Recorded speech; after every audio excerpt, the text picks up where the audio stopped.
Assalamu alaikum wa rahmatullahi wa barakatuh, and welcome to another interview today on Finding Me on the ITV networks, again with my very dynamic, brilliant and articulate guest, Tshepo Madlingozi. Tshepo is a senior lecturer at the Faculty of Law at the University of Pretoria, and in the previous interview we discussed about the transformation in South Africa in the 16 days of activism.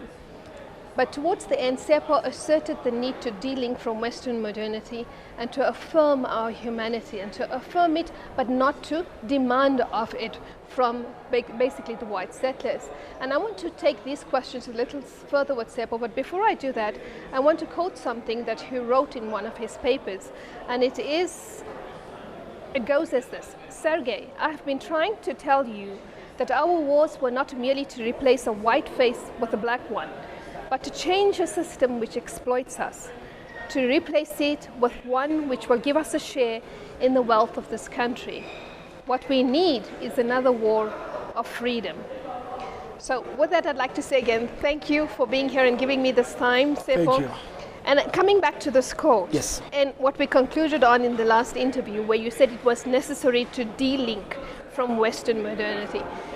Looking at this, is this transformation about changing the system part of the idea of delinking?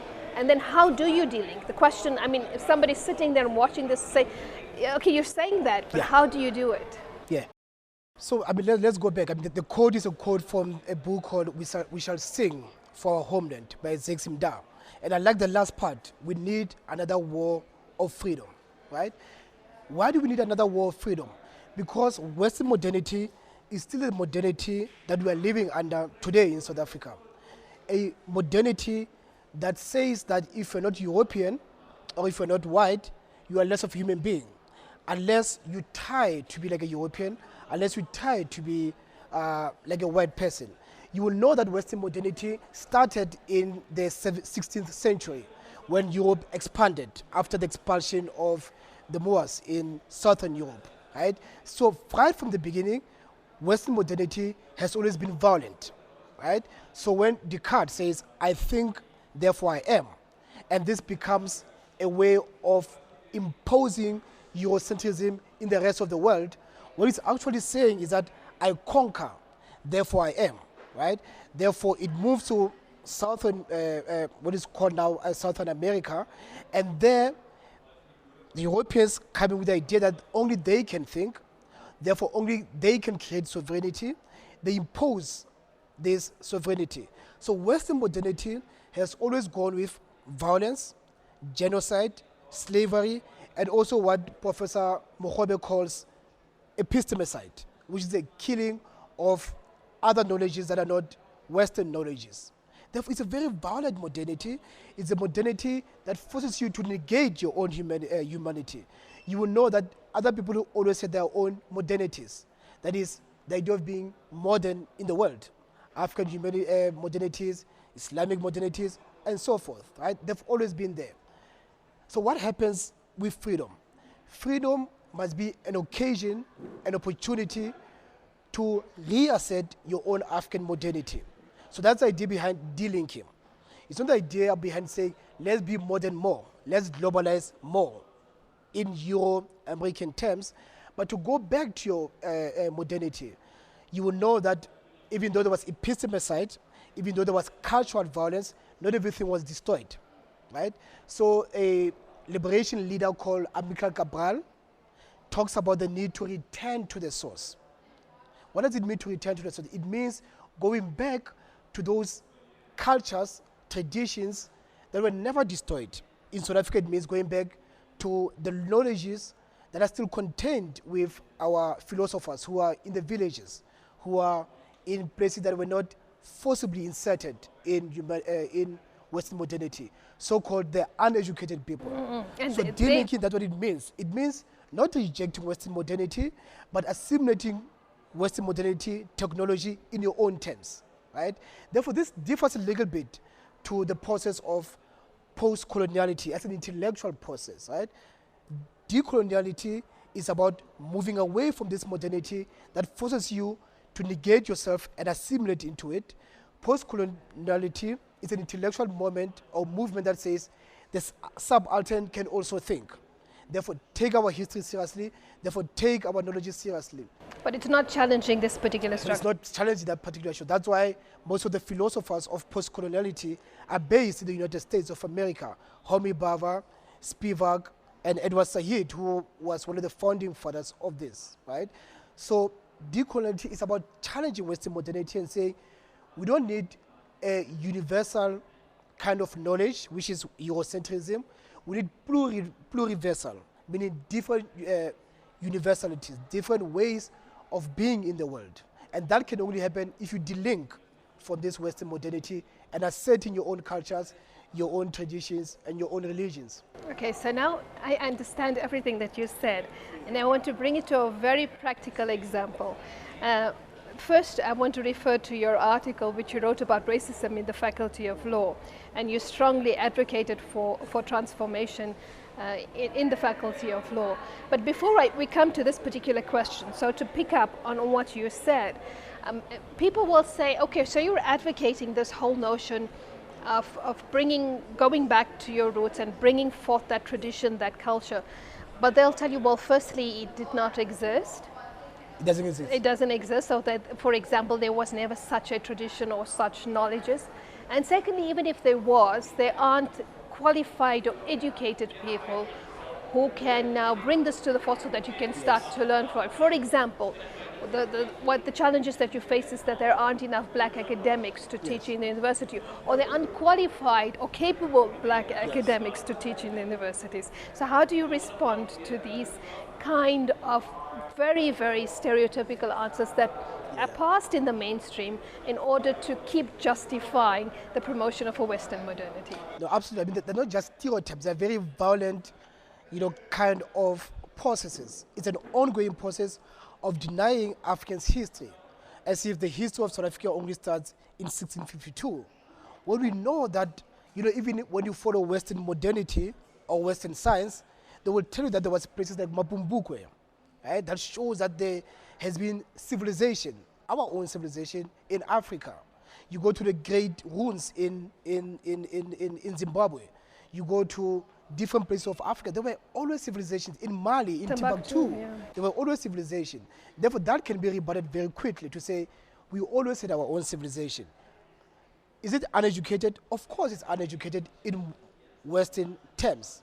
It doesn't measure to that standard, and we're not interested in that. We are interested in asserting our own kind of knowledge system. That's why in my work, the way I get around this is to use a lot of African literature. Because, of course, if you read people like Chinua Achebe, S.K. Mphahlele, and many others, what they're doing there is a very decolonial project of saying we will tell our history, but not writing it in articles, but through storytelling. Because when you do storytelling, that's when you return to the source. That's when you refuse the idea that things fall apart. The title of Chinua Achebe's book, which is what happens when Western modernity comes in.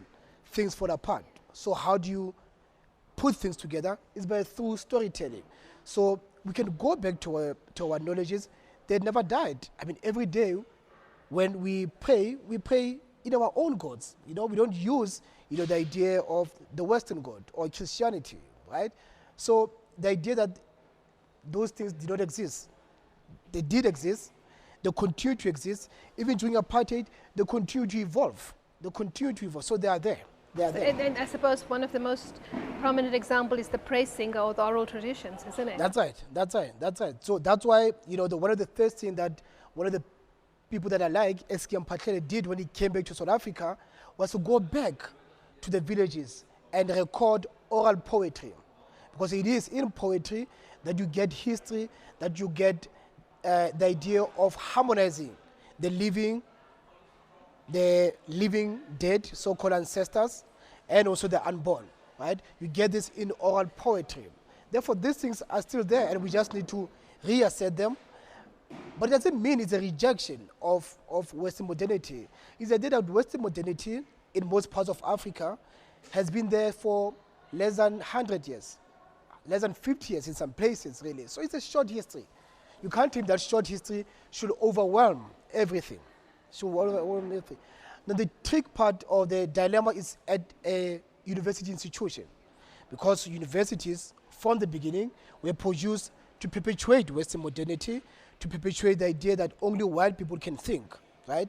Therefore, when some of us come to universities and come to say we want to teach at universities, we want to show that we also have not only the capacity or the capability to teach, but that we want to bring different knowledges. The dilemma here is that you are operating a system that is very white, that is very Western, right? And therefore, perhaps if you operate in it, you are legitimizing it. Take the example of the University of Pretoria and former Afrikaans universities, university that is still very Afrikaans.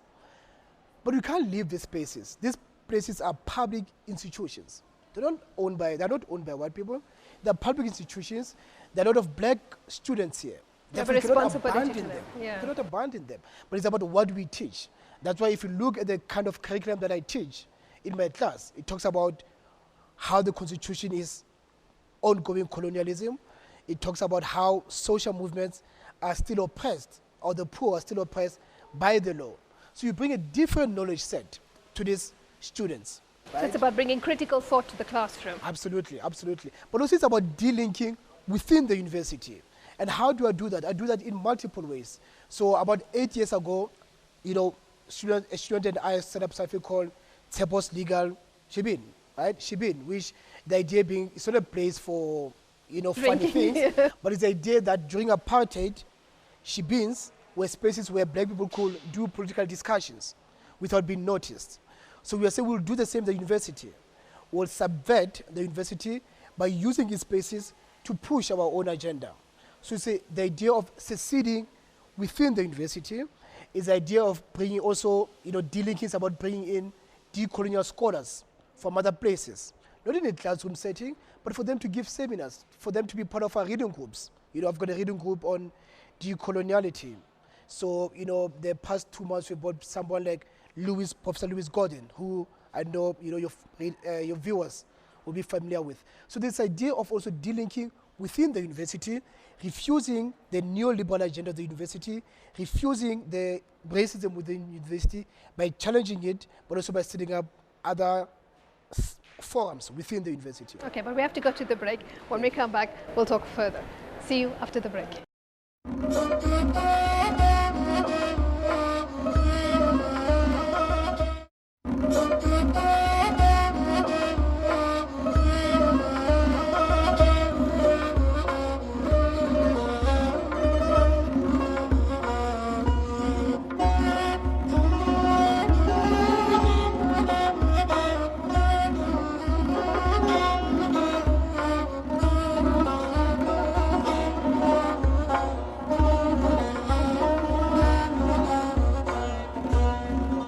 Assalamu alaikum rahmatullah, and welcome to the second segment of the second interview with Tshepo Madlingozi. And before we went on to the break, Tshepo was speaking about how to use the university spaces to subvert it and to de-link from the Western liberal thought and of course Western modernity, and to bring in new critical thought and of course the responsibility of the academic to the students that are there. But Tshepo, you did not answer my question on this one aspect that is constantly pushed forward by the administration in universities, that there aren't enough black academics and that there aren't qualified black academics, and so the positions still have to go to white people. Yes. And I think the greatest, for me, the greatest irony is that one of the greatest benefactors of apartheid in terms of the institutional structure has always been white women. Yes. Yet white women still benefit from positions in the university today. Yes. So how do you respond to that? And secondly, what is your understanding of transformation when you wrote this particular paper? What should transformation mean in the Faculty of Law? Yes. Yeah, no, the paper is entitled Dislodging Institutional Racism. The title is very significant. So I'm not interested in dislodging racism. The idea that, people should like each other. Of course. I don't care about that particularly. Yeah. I'm interested in the way the cultures, practices, norms of the universities are very racist, and therefore they will continue to favor certain people, right?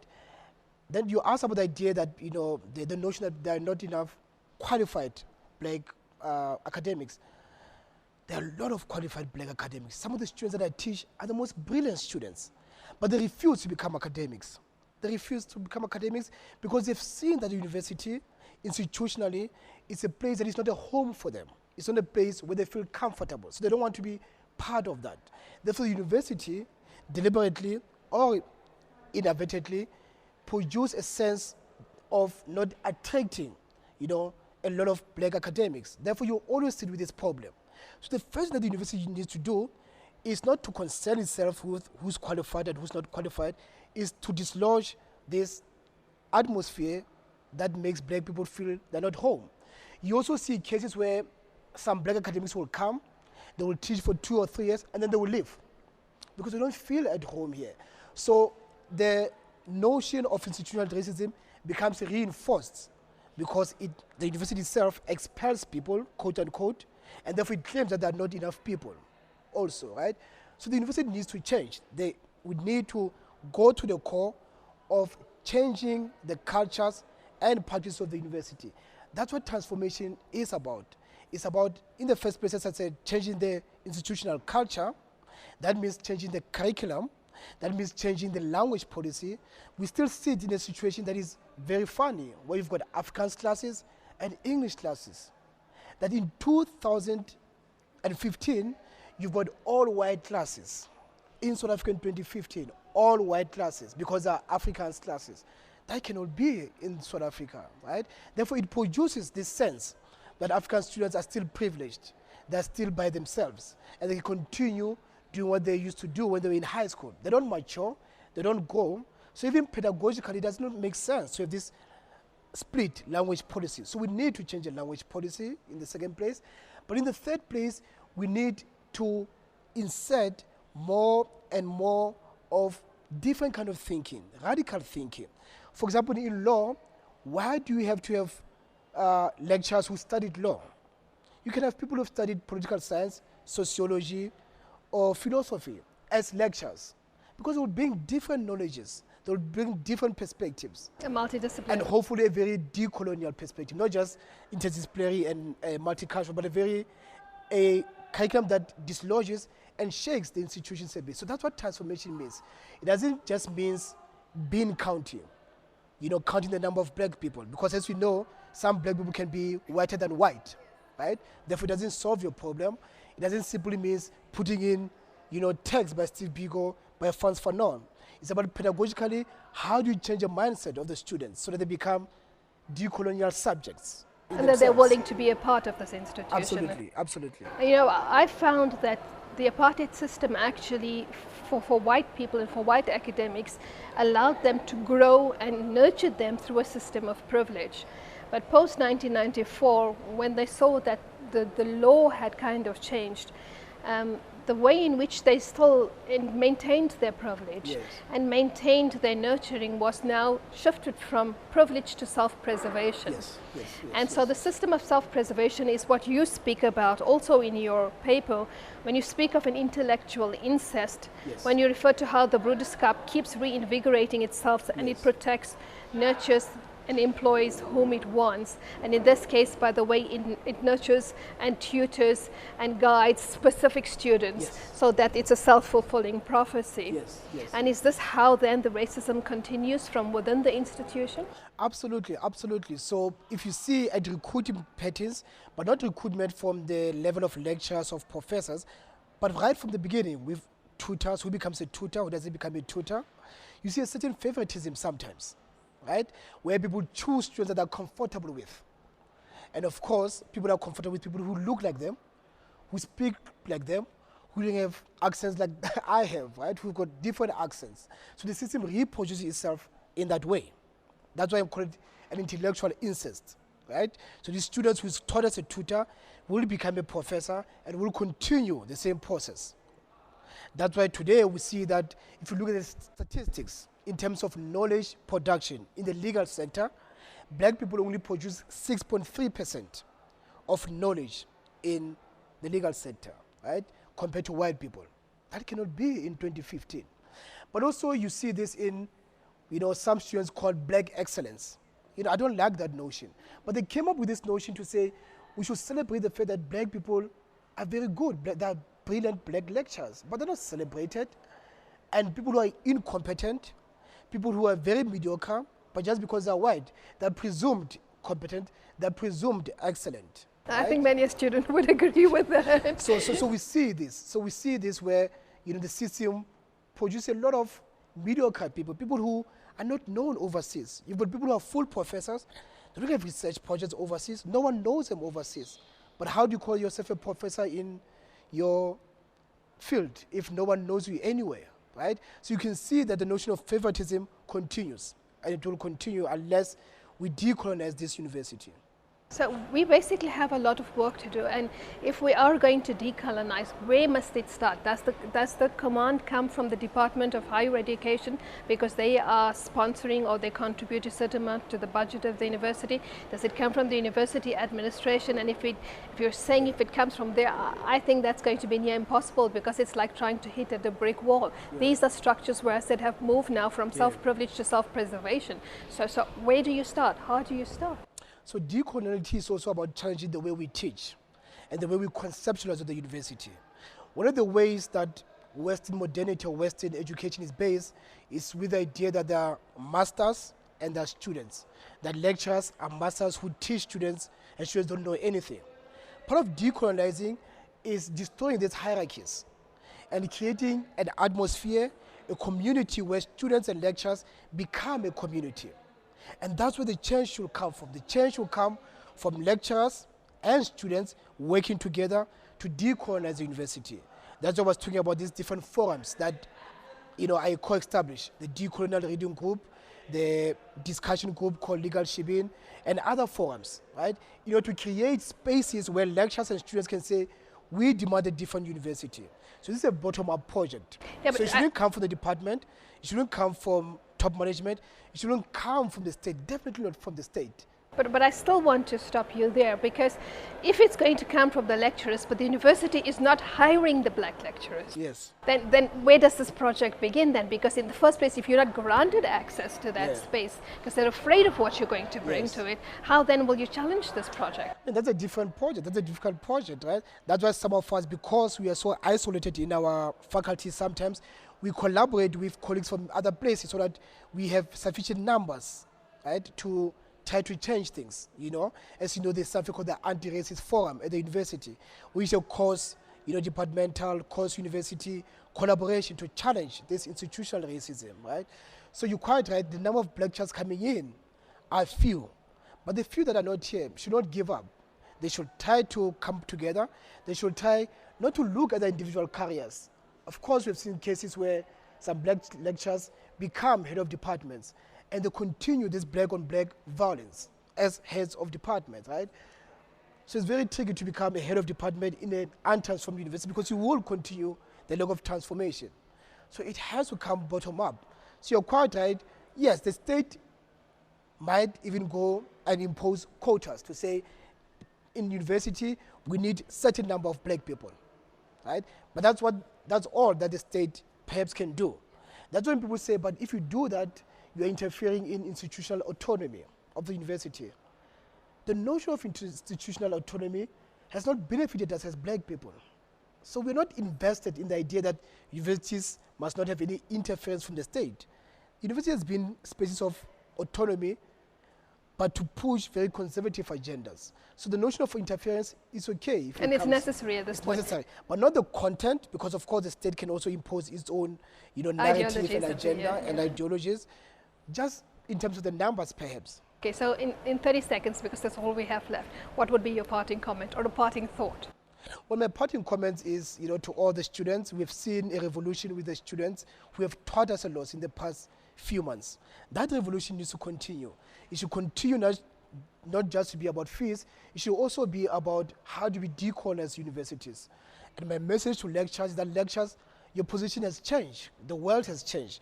You need to come down to the level of students and be part of student movement. There are no bystanders in this revolution. Lectures must become part of this. That's why about 10 years ago, I published an article called Beyond the Ivory Tower. Beyond the Ivory Tower. And this is the moment. But we can only do that if we decolonize, not just university, because you can't have a decolonized university in a decolonized country. So we need to fight beggars in both sides. Decolonize universities, but also decolonize societies. So that's why my work is both. I'm also an activist in a number of social movements, but also, an academic. And the battle must be fought in both fronts, at the societal level, but also at the university level. Yes, that's about decolonizing the mind, ultimately. Ultimately, yes, absolutely. Thank you very much, Tshepo, for sharing these ideas with us. And perhaps we'll talk again at another time when I hope that you have victory in the court in the United States. So till we meet again, fi amanillah, wassalamu alaikum wa rahmatullah.